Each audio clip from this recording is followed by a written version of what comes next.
नमस्कार। आज हम सब एक बहुत ही जबरदस्त सफर पर निकलने वाले हैं। एक ऐसा सफर जो हमें समय की शुरुआत से लेकर हमारे इस अनोखे ग्रह पृथ्वी तक ले जाएगा।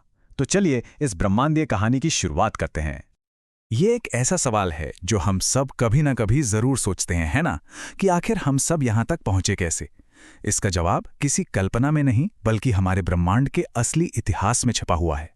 तो हमारी कहानी शुरू होती है उस पल से जब कुछ भी नहीं था, न समय न अंतरिक्ष। आइए देखते हैं कि ये सब कुछ शुरू कैसे हुआ। सोचिए, एक जमाना था जब ज्यादातर वैज्ञानिक ये मानते थे कि ब्रह्मांड तो भाई हमेशा से ऐसा ही था। लेकिन फिर आए जॉर्जेस लेमैत्रे और एडविन हबल, जिन्होंने बिग बैंग थ्योरी के साथ हमारी पूरी सोच को ही बदल दिया। ये थ्योरी बताती है कि हर चीज की शुरुआत एक ही बिंदु से हुई थी।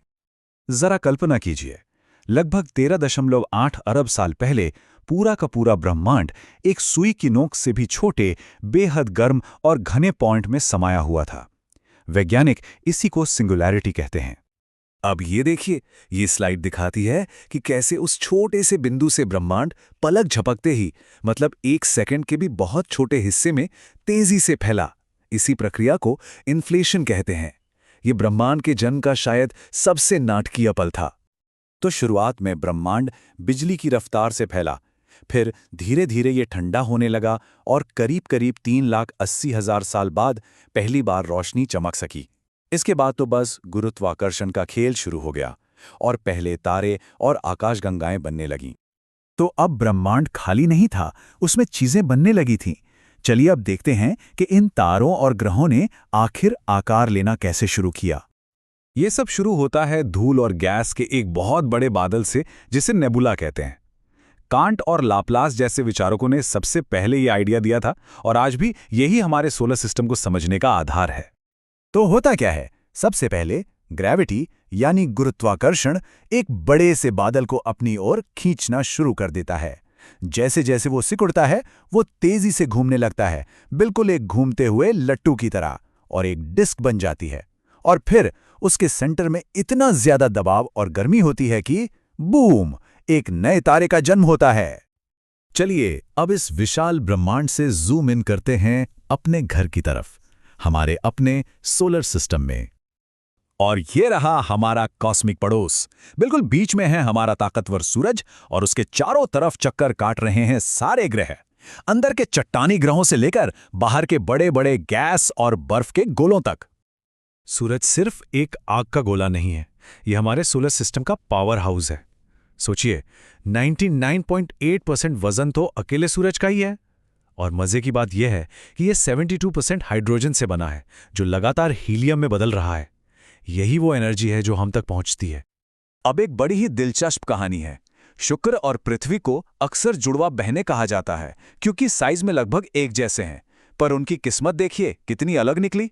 शुक्र के वायुमंडल ने गर्मी को ऐसे कैद किया कि वो एक भट्ठी बन गया, जबकि हमारी पृथ्वी जीवन के लिए बिल्कुल परफेक्ट बनी। और यही बात हमें कहानी के सबसे जरूरी सवाल पर ले आती है।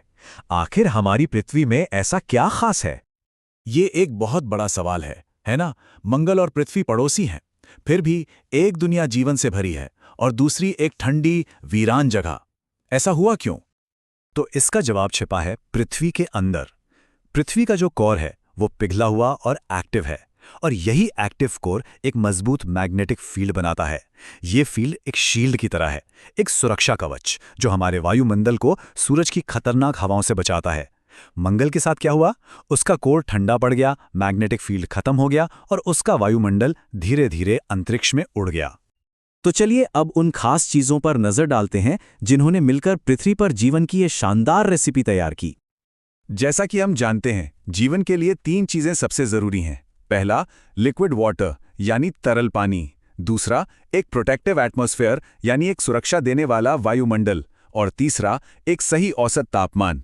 और हमारी पृथ्वी के पास ये तीनों चीजें मौजूद हैं।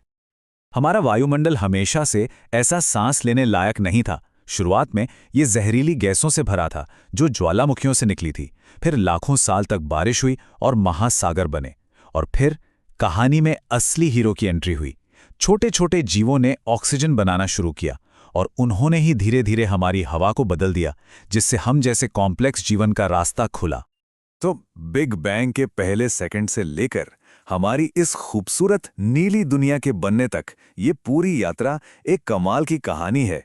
सच में एक अद्भुत सफर रहा है ये। तो ये पूरी कहानी हमें आज यहाँ ले आती है, एक ऐसे ग्रह पर जो सही परिस्थितियों के एक अविश्वसनीय संयोग का नतीजा है। और ये हमें एक आखिरी सवाल के साथ छोड़ जाती है। इस इतने बड़े, इतने विशाल ब्रह्मांड में क्या हम सच में अकेले हैं, या कोई और भी है जो हमारी तरह आसमान में तारों को देख रहा होगा? इस पर सोचिएगा जरूर। हमारे साथ जुड़ने के लिए धन्यवाद।